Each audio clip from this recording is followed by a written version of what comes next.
Hello and welcome to episode 38 of the Grove podcast. I'm back.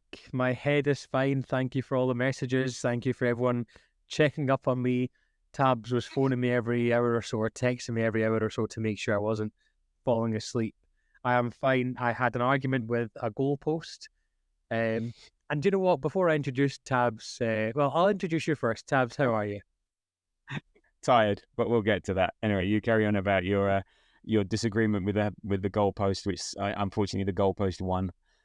Yeah, we've got so much to dissect and discuss, but more so, I feel like everyone who listens to this podcast now knows us pretty well on a personal level. So I went up for a corner. I play centre back. I'm number 2, so they call me the Saliba, the Scottish Saliba is what they call me.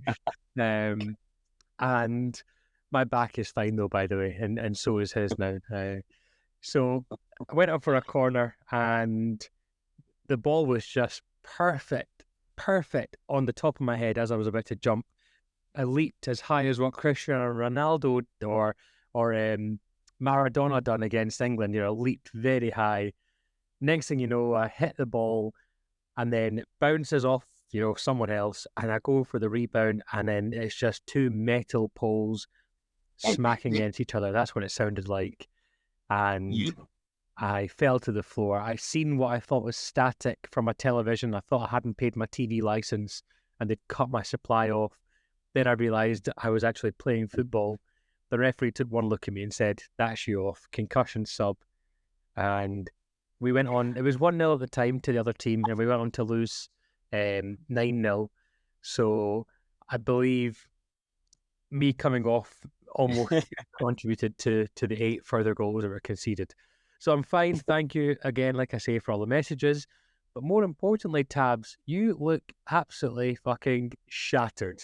Tell me about what you've been doing for the last kind of 36 hours. 24, 37. No, I was very... It was all a bit of a whirlwind, but I was very fortunate enough to get a ticket for the game last night. So I was in Bergamo watching the Atalanta Arsenal game. I was going to say Juventus Arsenal game. I went over with my son and Alan from the Grove, and it was pretty much a 24-hour in and out jobby. So very early start on Thursday. Fly out from Gatwick to Milan to Bergamo by hire car. Couple of drinks, lovely pizza, watch the game, drive back to Milan, sleep for about 3 hours, get the plane back home, and then back to work. So it was brilliant. It was a really good experience. I'm very pleased to do it. I said I was fortunate enough. I'm a season ticket holder, and they got down to 0 points, so I jumped at the chance. Why not? And I've got a question for you just relating to Alan. So his fantasy Premier League name is Pineapple Pizza. And we all know how you feel about pineapple on pizza. And so when you sent the picture of, Alan, yourself, and Gianluca, your son, having the pizza, I zoomed in on Alan's just to see, can you confirm, Tabs, for the listeners, was there pineapple on Alan's pizza? The fact that he made it out of Bergamo alive and got nothing to do with the Atalanta fans is testament to the fact that there were no pineapples anywhere near his pizza. He basically ordered what I ordered, so thank God. So there was never going to be a chance of that. Okay, good. I won't tell you what I had for dinner whilst watching the game last night. No, I don't want to know. This could be a very short podcast otherwise. No, but fair play for the travel. And, you were talking to me before the podcast we started to record about the day, and you say you're tired, but now you know how I feel and how all the other fans, like, for example, Ian Arsecannon picks, how he feels from going from not even just mainland UK, he has to cross the water to come watch games. So I'm sure you can do that just once every couple of months. It was worth it, because what a game. And we'll get to that in a second, but what a game. What a game. In this episode, we'll be talking about the very interesting game against Atalanta in the Champions League that was just last night. And we will look forward to a team that we play on Sunday who have been back and forward in court in the last week because they are allegedly cheating. And so let's get into it. What was your highlight from the game against Atalanta and your low light?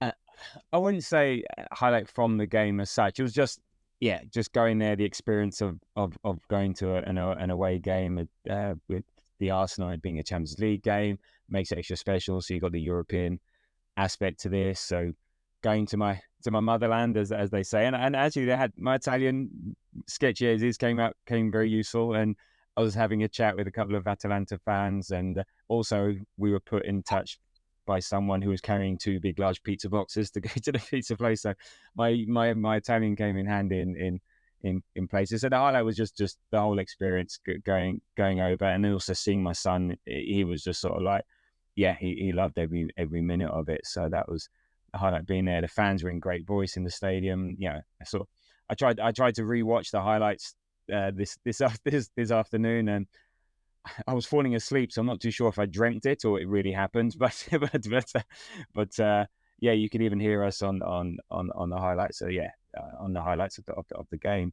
So it was just amazing. That is just to be part of that, because you always hear about it and so on. And and we were treated really well, and the logistics of it, my favorite part in a way was the police escorts from the fan park to the stadium. They lined up some buses, and we had police cars in front and in between, and motorcade of there was motorbikes, and they stopped the traffic for us, and even the Atlanta fans were lining up the streets, and we were waving at them, and they were waving back, and the atmosphere actually was very, very nice, very genial. There was no issues, and and everyone treated us really nicely, and it was likewise in return. So actually, it was a very, very good experience. You hear of horror stories, but this was all round pretty well handled. So well done, Arsenal. Well done, the Polizia from Italy. So yeah, that was fantastic.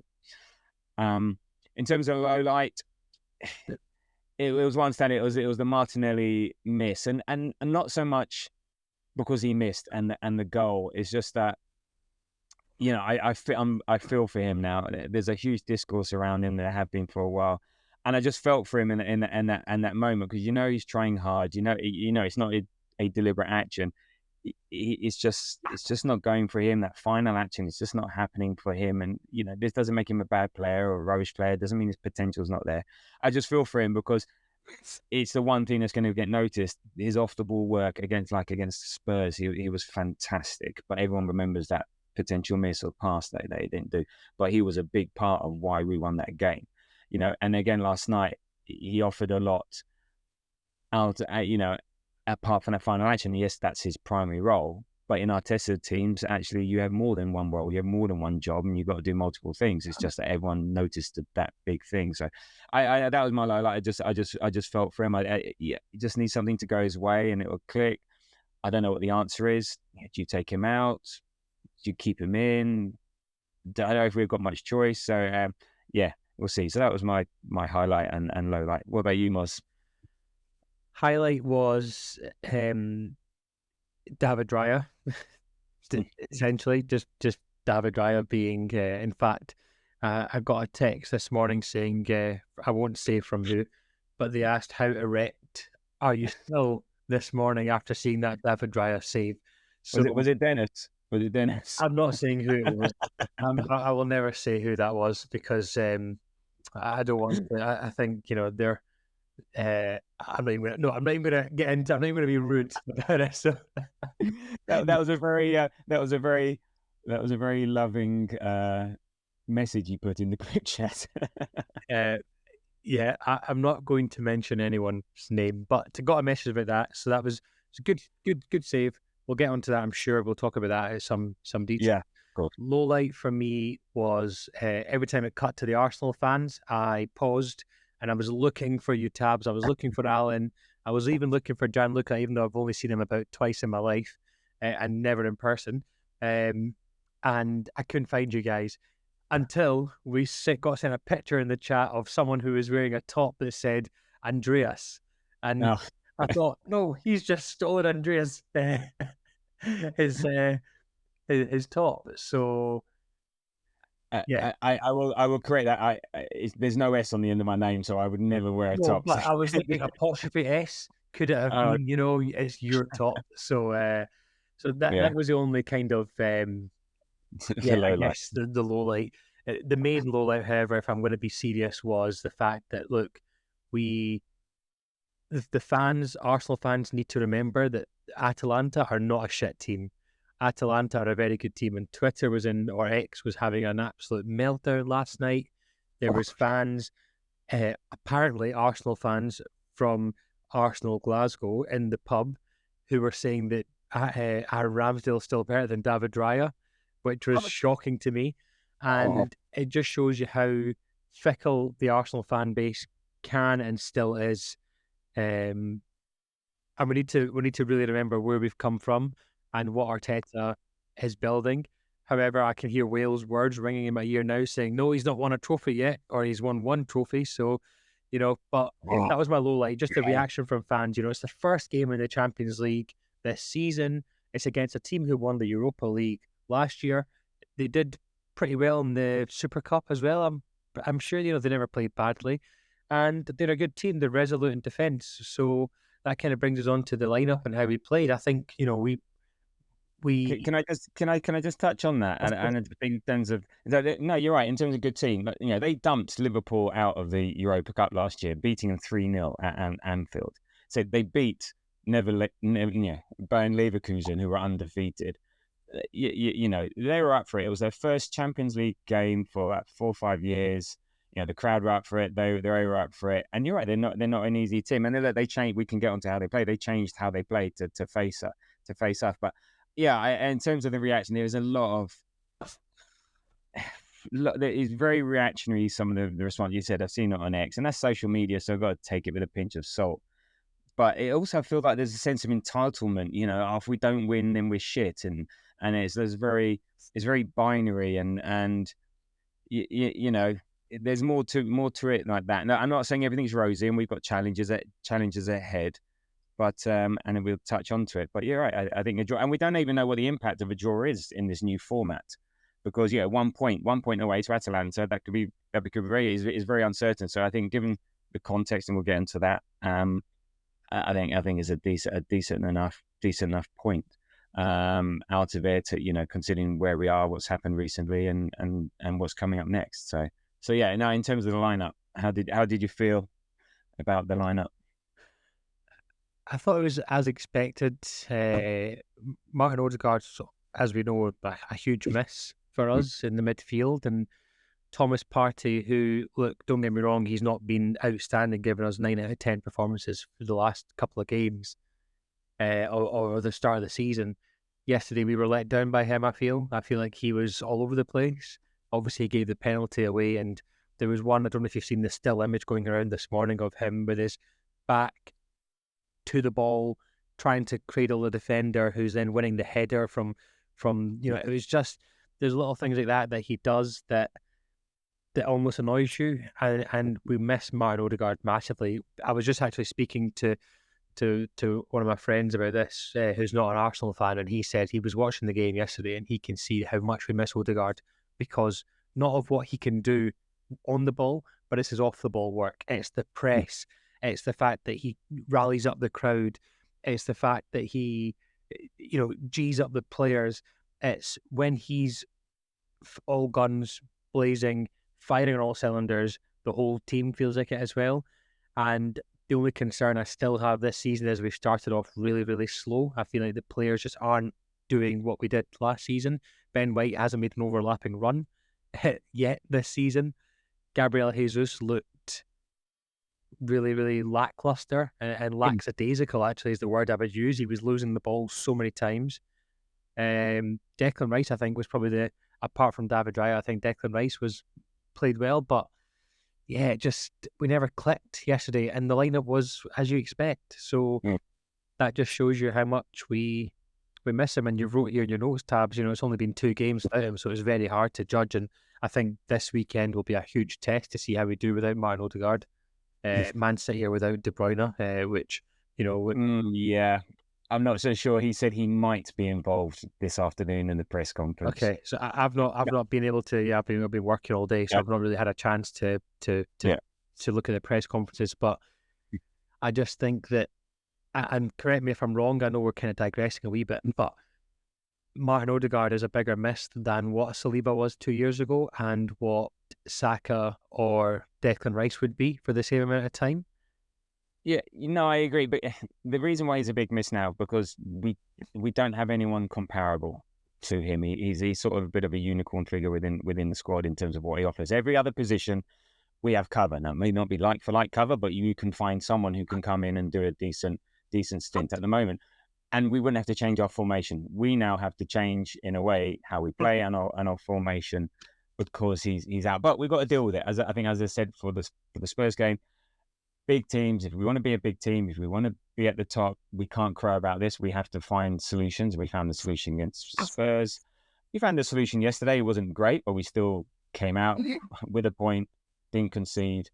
Okay, so there's challenges ahead. And I think we need to take these 3 games, Spurs, Atalanta and City, all away in isolation. I think we just need to sort of get through them, and not so much damage limitation, but you can treat them differently. The way we're going to set up, the way we're going to play will be very different to then the week after when Bolton, not so much, but when we play Leicester at home and Southampton at home, that's when it's going to be interesting to see how we set up without Odegaard, when we will be the team on the front foot. All these 3 games, we are going to be the team who are going to cede possession.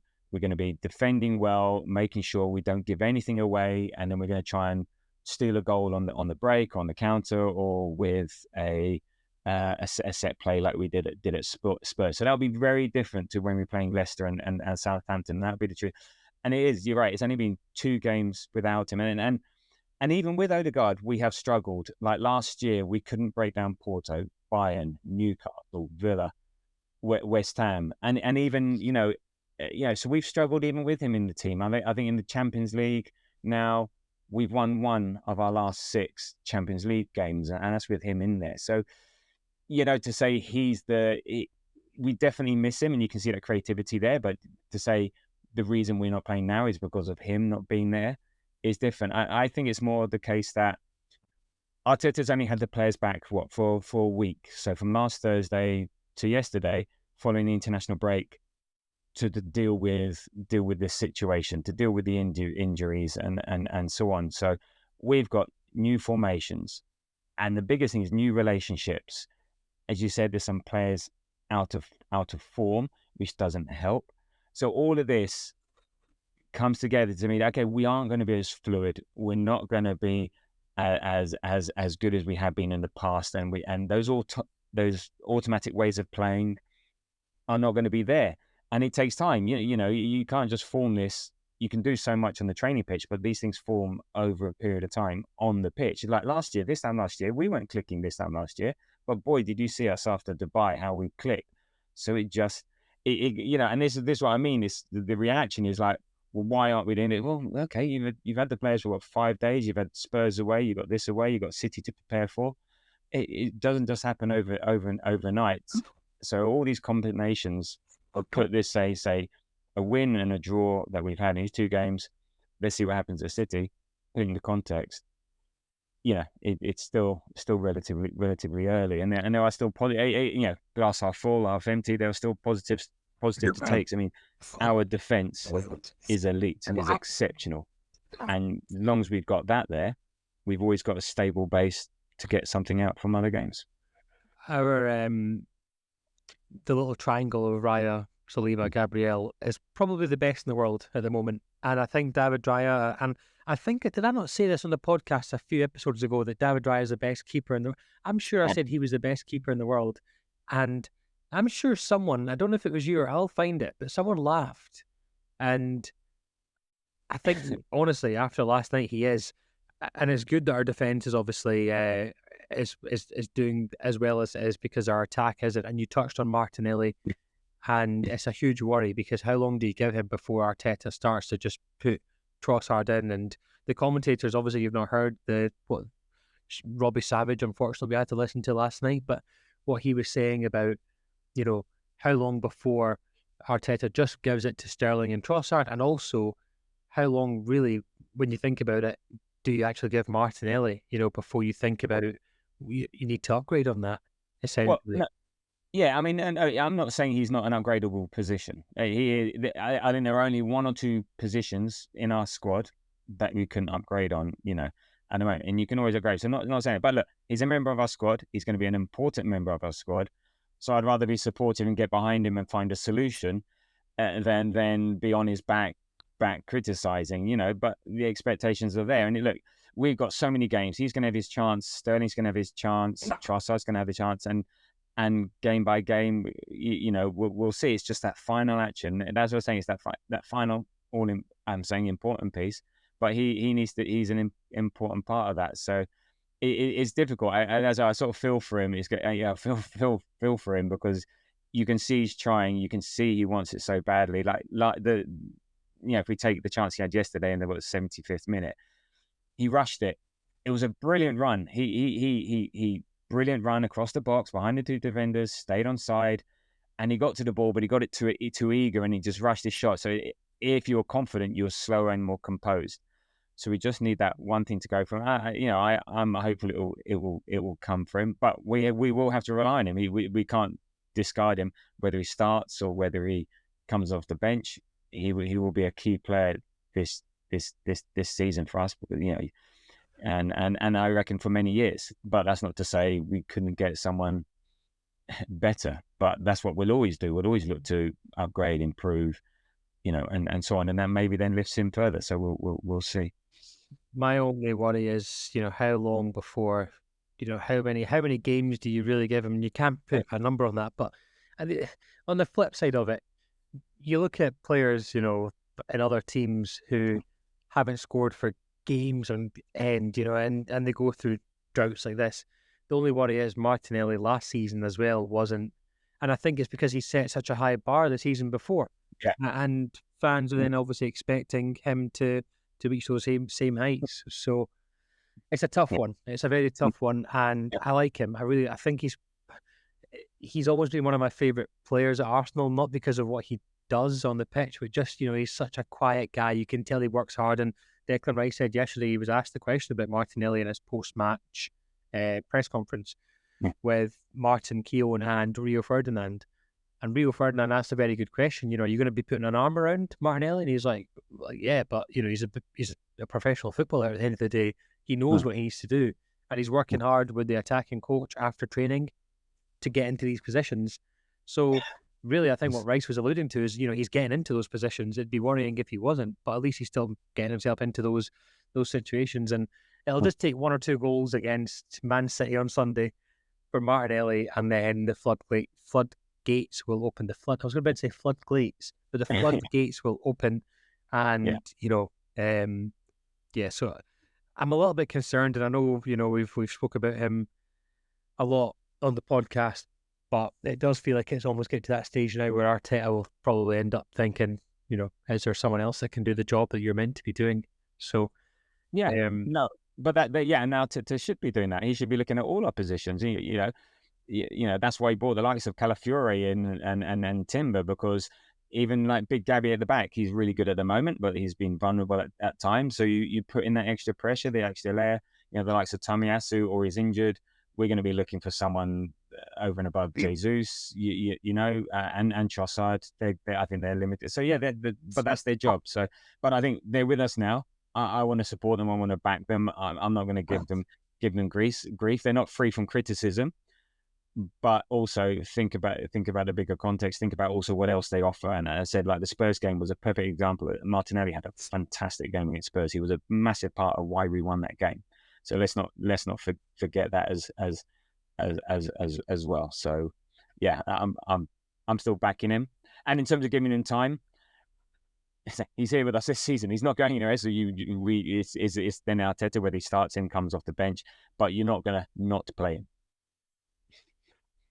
Now it'd be interesting. Bolton, do you put him on just to give him a goal? Do we give him a pity goal? That's exactly what I was about to say. Does he get the double hat trick against Bolton in the 7-6 defeat? And pity goal, but no, I'm kidding. I shouldn't. Well, what I don't want is a situation like Brennan Johnson for Spurs. He scores the winner, hardly celebrates, gets pushed to the Spurs fans, doesn't want anything to do with it. He sort of gives them a cursory clap and then fucks off the other direction. we don't want that to be happening, and that I'd be fearful of that situation, because that's just, you feel he's a Spurs player, but for the person and stuff, he looks like he looks like he's a beaten man, Brennan Johnson. So that I would want to make sure that we avoid that situation, because that did not look fun at all for him against Coventry. Yeah, but I think Arsenal fans are a lot more supportive though than those down the road, that far down the road. Arsenal have only won one game in the last 6 Champions League matches, so you could see we've struggled even with Martin Odegaard and the team. However, do you think there's a pattern? Do you think it's caliber of player, or do you just think it's those kind of games that we've? Well, again, 4 of those games have been the quarterfinal and around the 16. So Porto and Bayern. So Porto set themselves up to really nullified us and so on. Bayern Munich is Bayern Munich, not easy. I think we still should have got through, but again, circumstances, Aston Villa we decide, etc., etc.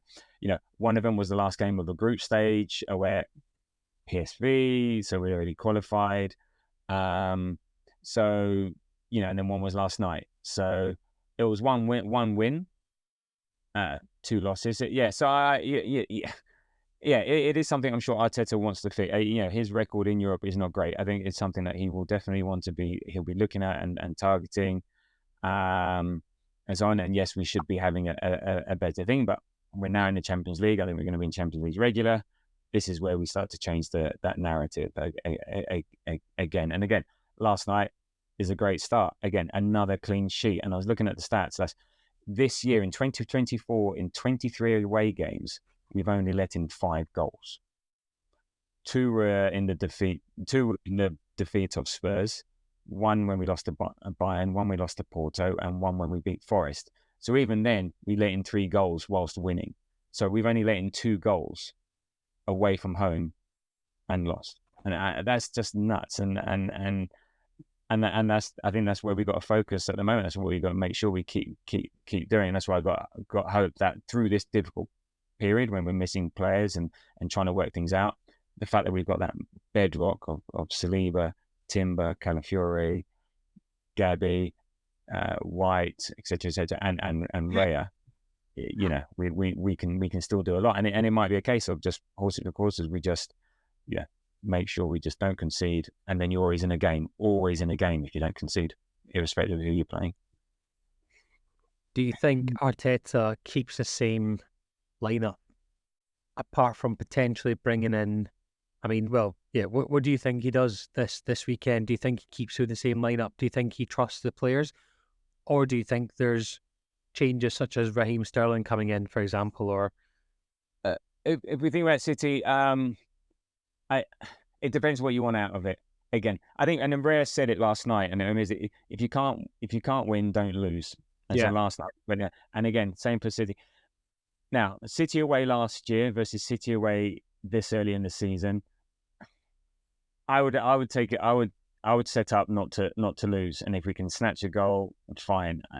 Getting a point away to City this early in the season, it will stop them on their winning run and all the rest. I think, and where we are, I'll take it. A lot of people would disagree with that, and a lot of people think we should go for it. I'm thinking the current state of our team, the current state of how we're playing, this potentially is not the time to do it. Maybe last year, even though I said I'd take a draw last year when we were firing and could have gone for it, was a bit different.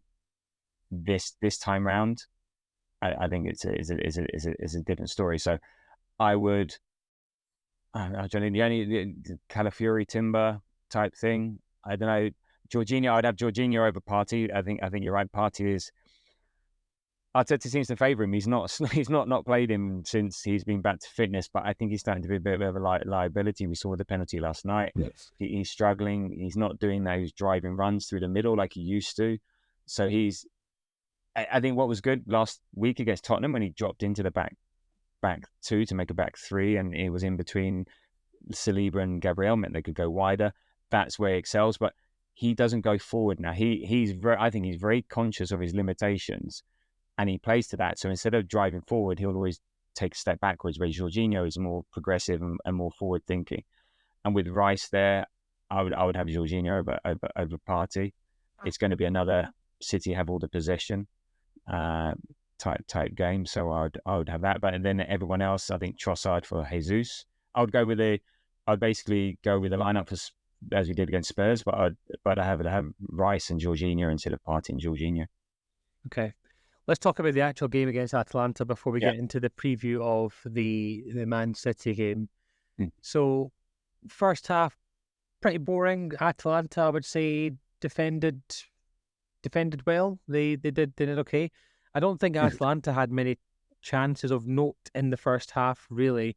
The only really major chance I can remember from Arsenal point of view was Saka's free kick. It was brilliant. What a free kick as well to know to, the keeper kind of took a step to his left and then, great free kick. I thought it was heading in from the rebound, but that was all really. But mainly the second half is where the action was, and I mean, the first half starts, and you think Arteta will have went through the players in the changing room and said, you have to. And I think at the end of the game, he was also alluding to the fact that he was potentially a little bit, angry with the fact that we lost the ball so many times and that kind of thing. However, what I would say is, you come out the second half, you should really be controlling the first 10, 15 minutes of the second half to put some pressure onto your opponents. And then suddenly, Thomas Partey, who dives in for a ball that he was never going to get anyway. I don't know why he never just stood off his man, dives in, and then gets beaten on pace, obviously, and then stupidly pulls do you know what? When I look back on it, is it a penalty? Probably. Does it get given every time? Probably not. I don't think it was the pull. I think he clips his feet as well back. So it's clumsy. So yeah, it's outside the box. That's a foul. That's a foul. Yeah, he's doing it both. He's sort of grabbing onto his arm, not really pulling it, but the clip on the feet, it goes down. Yeah, I think they were checking whether it was inside, outside the box, but it started outside, inside. Yeah, it's a penalty. If it was for Arsenal, I'd be very annoyed if that wasn't given. Yeah. Okay. Fair enough. The clip, yeah, it's not intentional, but yeah, we know obviously, you can't do that. But essentially, talk to me about. So, where were you sitting in the stadium in comparison to where Raya was? The other side. It was the opposite end of the ground. So we were sort of behind the penalty take, and we were all guessing which way is he going to go, and all the rest of it. And it was bizarre. So you're sort of sitting there like, he's feeling deflated. Oh well, I don't know. Just Raya gives you a confidence, that there's always a chance they can save it. With what he did against Porto, he saved one in the league, I think. I can't remember, but and then you just got a confidence in him as a keeper that we've not had in a keeper before. That he'll give it a go and he'll get close. I'm sure he'll, especially if he goes the right way. So I was like, okay, let's see what happens, and I'll wait for it to go in before I'm fully pissed off. So we had a really good view, and then there was the delay to take it, which I think always helps the goalkeeper over thing. And actually, what happened was during that delay, he ran out to the goalkeeping coach and had a quick word with him just to discuss which way to go and all the rest. And I'm sure that helped, and he gave some kudos to him afterwards. But so we watched it, and then it wasn't the best of penalties, but had Raya not guessed the right way, then it was in. So he guessed the right way, saved it. Now I was jokingly saying, well, why did he push it out wide? Why did he push it back into the box? He's just glory hunting now, looking for other saves to make. I'm not going to say that. So he makes a decent save, gets down to it, and then he comes back out, edge of the 6-yard box, whole goal to aim for, like same as Watkins against Villa. And then he's heading it, and he's sure he thinks he's going in, and then one-handed, and there's a side-on view. The ball's halfway over the line, I think, and then he just tips it wide off Rice away. And the thing is, I couldn't celebrate the first save because I could see what was happening with the header because we were right behind him. So the open goals, you're like, oh shit, he's going to get the rebound now. And then he's like, and everyone was just shocked. So even then, we sort of celebrated it like a goal.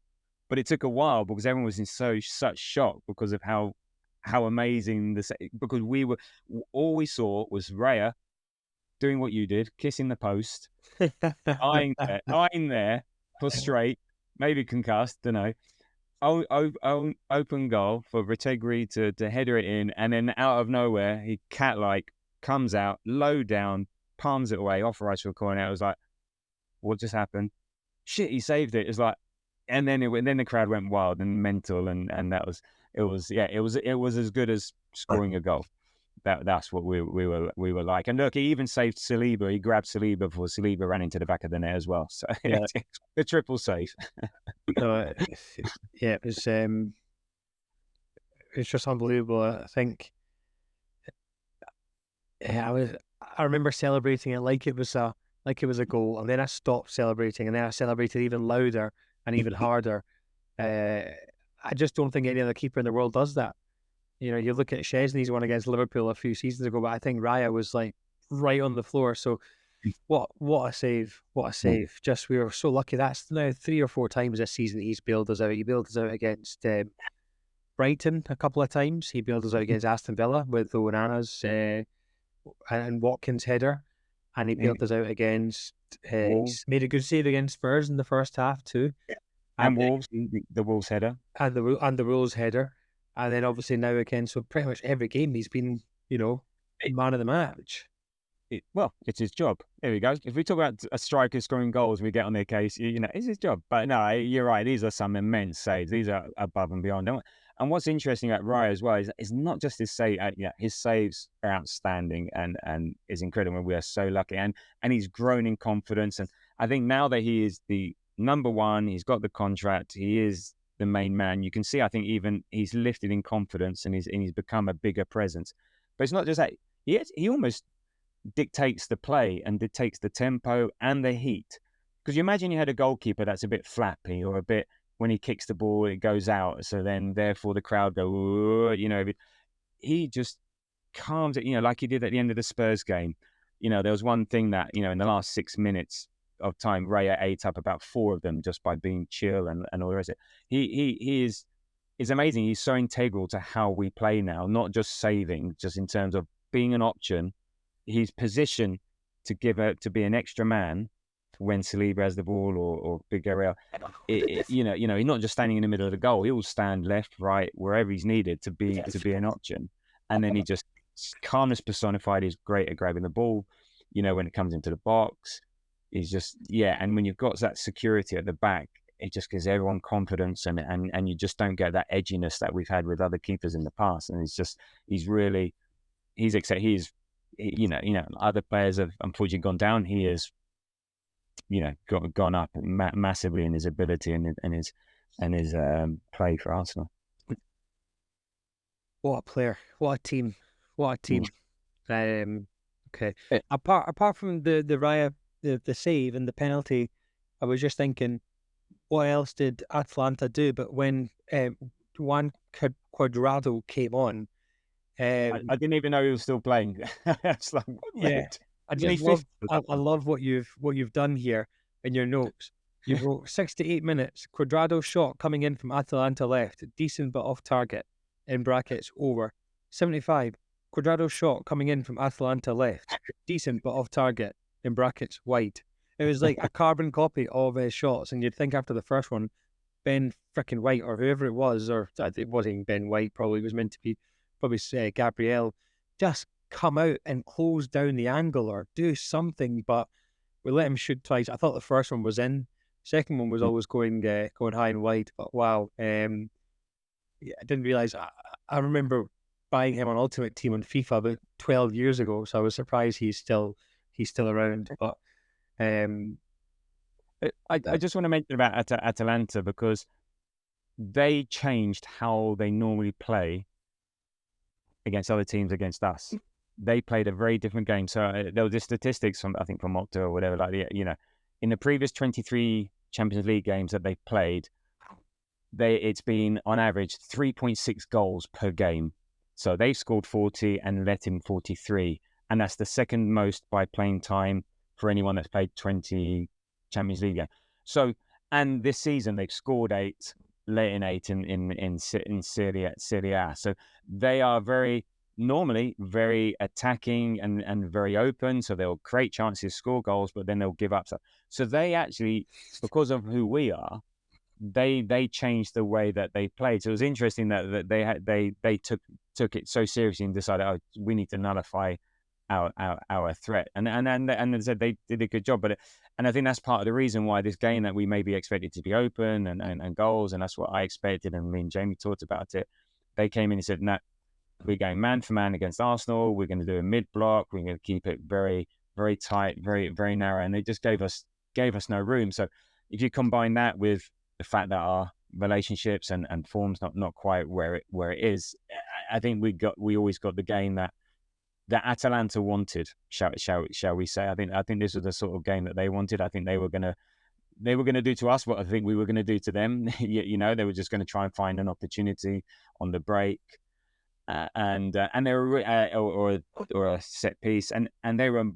You couldn't see it on TV, but they were so disciplined. So being there and saying, you could see the shape, how narrow they were, both width-wise at times or vertically and horizontally, and we tried to pull them out of shape, and didn't, and that was it. That was the only way we were going to get an advantage, pulling them out of shape. But when we had the ball, they were refusing to budge. They stuck to the game plan, and so the only way we were ever going to maybe pull them out of shape was on the counter, on turnovers.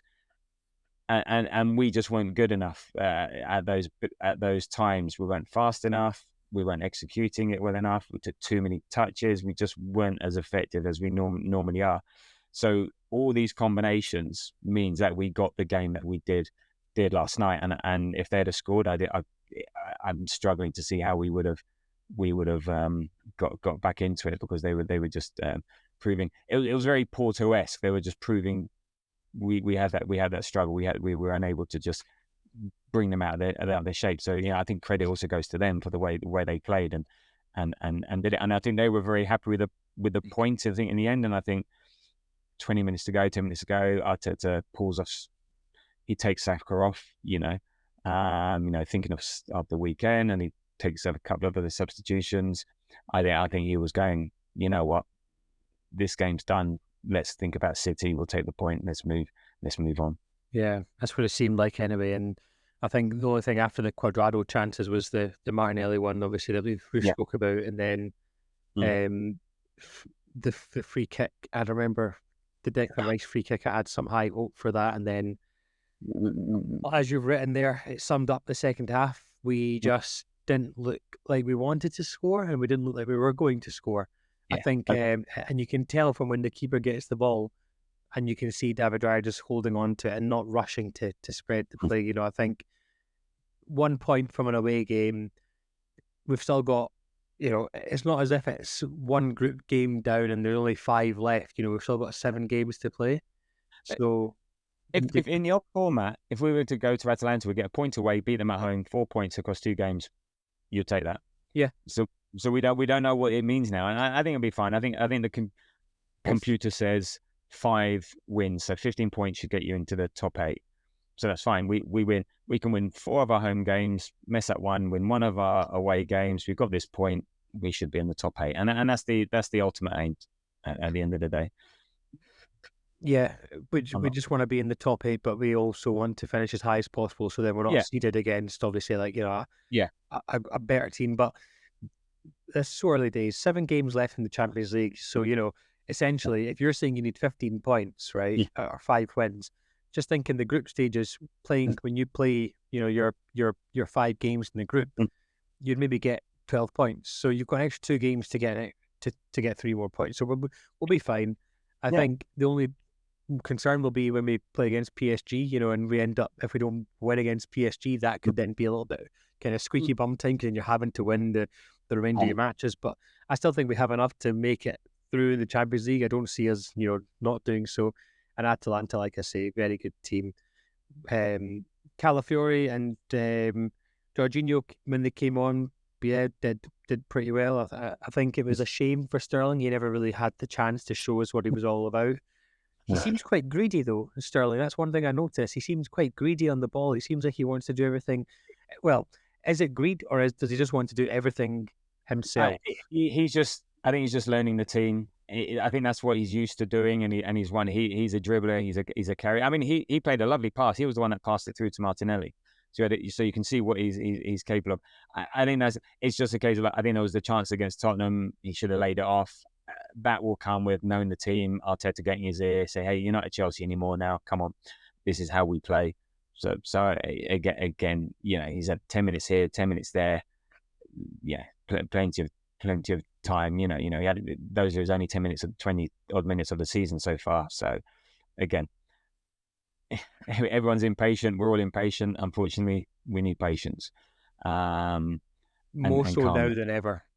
Yeah, exactly. And let's not throw the baby out with the bathwater, as they say. Let's, okay, we got it. Yeah. Learn from it. Move on. And look, we didn't. We're talking. I feel like we're talking like we lost. We didn't. It's fine. We beat Spurs. We drew against Atalanta. And again, of the 3 games, this was just let's just get through it. Whatever. Let's just get through it. No injuries. Bit of rest for people. More confidence for Raya. Penalty save.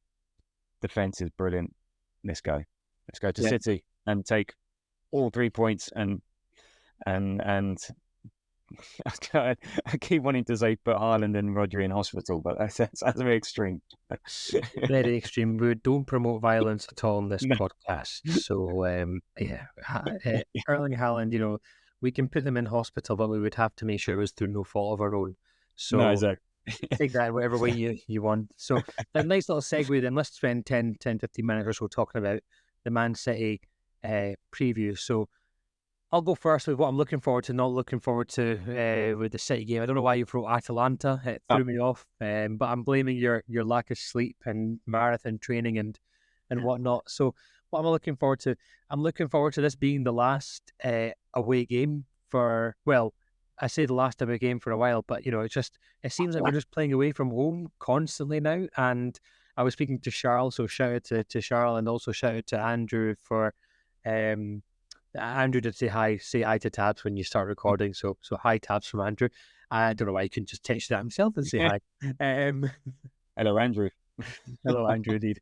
And so Charles and Andrew and I were kind of talking about what games I'm potentially planning on coming down for, and it's like, well, you're looking at the fixtures and you're thinking, right, we're away, Bolton, no thanks, we're away, and it's just you're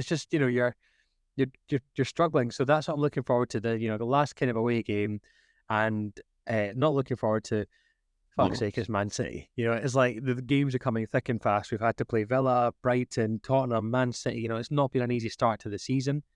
And I'm not saying when, I'm saying if we lose, there'll be 5 points clear. And it's so early on in the season, but that psychologically could be a huge hit. I just want to get this game over and done with. Just leave the Etihad with a point, maybe 3, and just get the fuck out of there. I would have to worry about going there again until the next season, essentially. So that's mine. What about yourself? I'm looking forward to seeing our defense again pull out another masterclass in terms of defending and being solid and things like that. So that's what I'm looking forward to. I'm confident in them. I think they can. Yeah, I think Haaland. Saliba's got a number on Haaland, so I think that's fine. Hopefully, KDB is injured for the game and can't play. But I think he's played against us injured before or doubtful and has caused havoc. So let's treat it as if he's going to play and treat him as if he's on Ballon d'Or form. So I'm looking forward to seeing. I'm looking forward to seeing how our defense deal with that. Yeah, I think we can do it. Yeah, not looking forward to it. City away. They had the hardest game in the Premiership that you can have. Some saying world football, but the likes of Real Madrid and stuff like that. So it's never easy going there with our current sort of, shall we say, just still learning how to play with certain situations. So, but again, so I'm not looking forward to that and seeing how it is, and then it's difficult. I don't think I'll be as tense as Tottenham. I can sort of take it or leave it. I want us to win or want us not to lose because of the league, but it's I don't have this rational hatred of City. It's more of a despise than hatred. So wait till you hear from the court case, and they're the allegations come out, and then you'll start to hate them when you realise exactly what they've done. I just want to call out, because as I said, we're on Thread, and I've been quite active, and I just posted the other week. There's a very famous scene from The Damned United, which is a film about Leeds United from the 70s when Brian Clough went to manage them. And there's a scene where he meets the team for the first time, and he says, "First thing you do is take all your pots and pans and put them in the bin, because you won them all by cheating." And I posted that as a laugh and saying, "Oh, this is the opening statement from the Premier League lawyers for the hearing on the 115 charges." And a City fan bit and bit very hard. And I was very pleasant and eloquent, and he was maybe less so. And it was thoroughly entertaining to just had a bit of fun.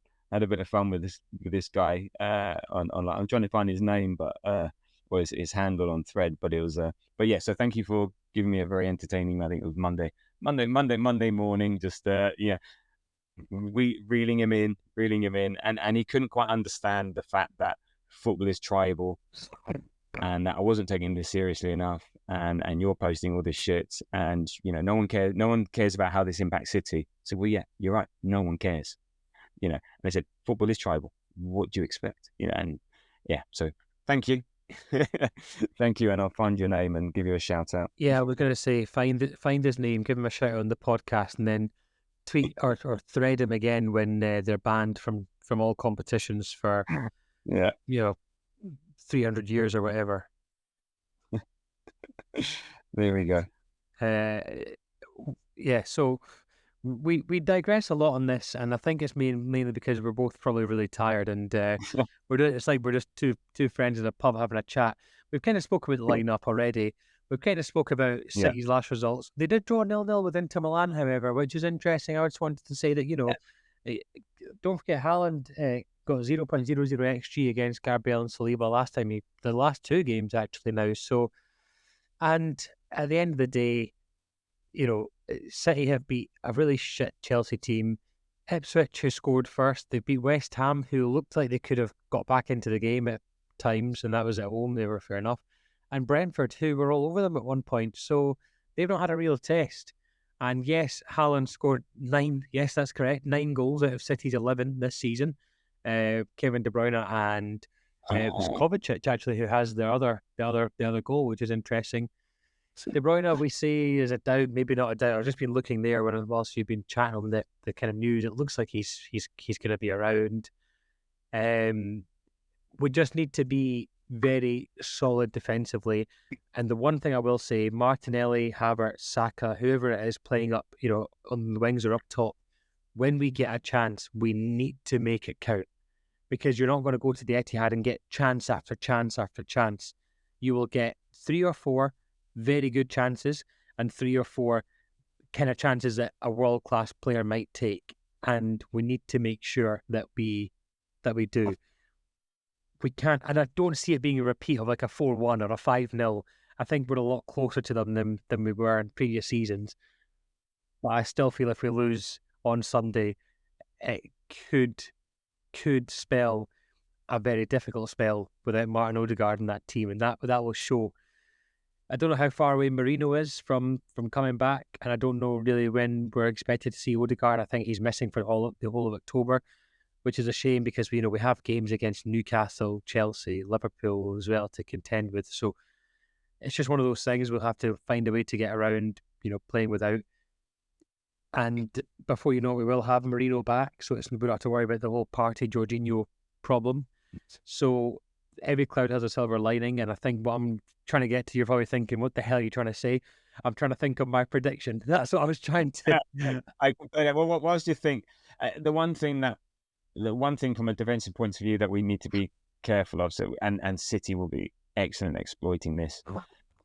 During the Spurs game, the gap between Timber and Gabriel was quite wide at times. Now, it got better throughout the game.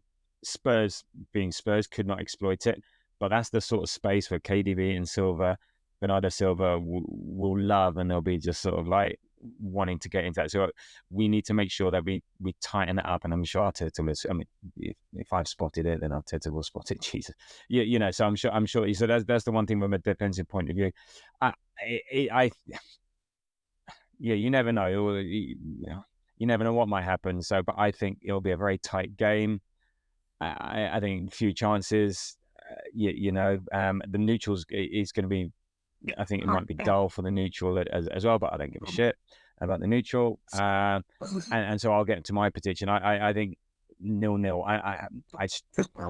I'm trying to think where we would score against set pieces and stuff like that. So I'm struggling, but I wouldn't be surprised if this ended 0-0, 1-1, maybe.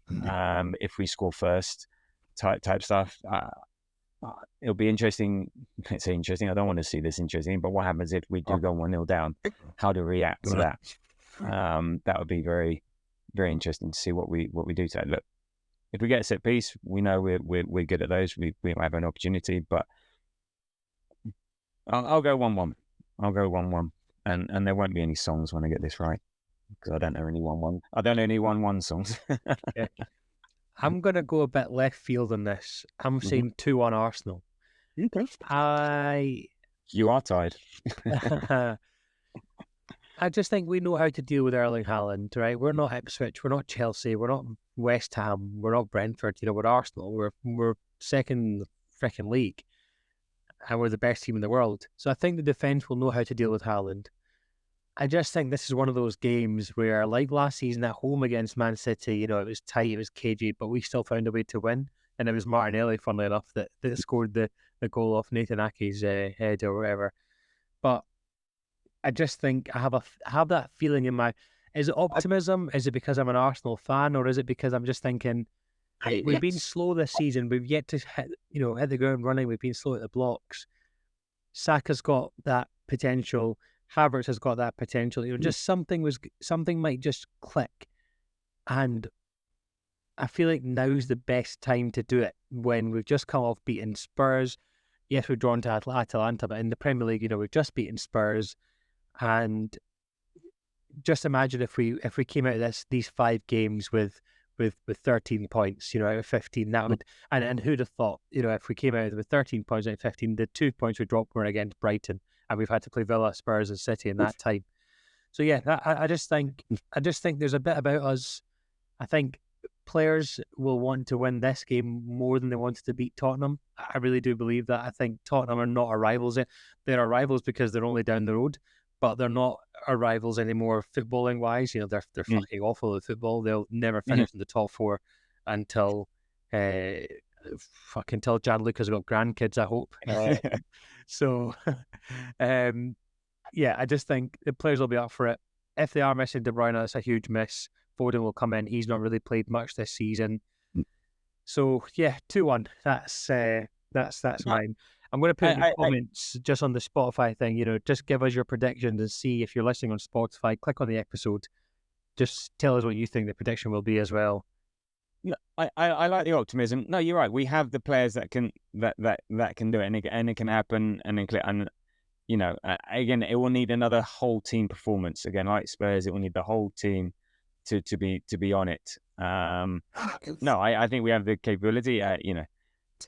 City are City. But yeah, no, we can do it. And I knew, of course, I'd love to see it happen. And if you're right, if it sort of clicks a little bit, Havertz has been great so far this season. Saka, was it 4 assists and a goal in 4 games? I said we don't give away anything. So that, yeah, you're right. I think it's being that clinical. We aren't going to get many chances. We're not going to have the ball a great deal. City will dominate.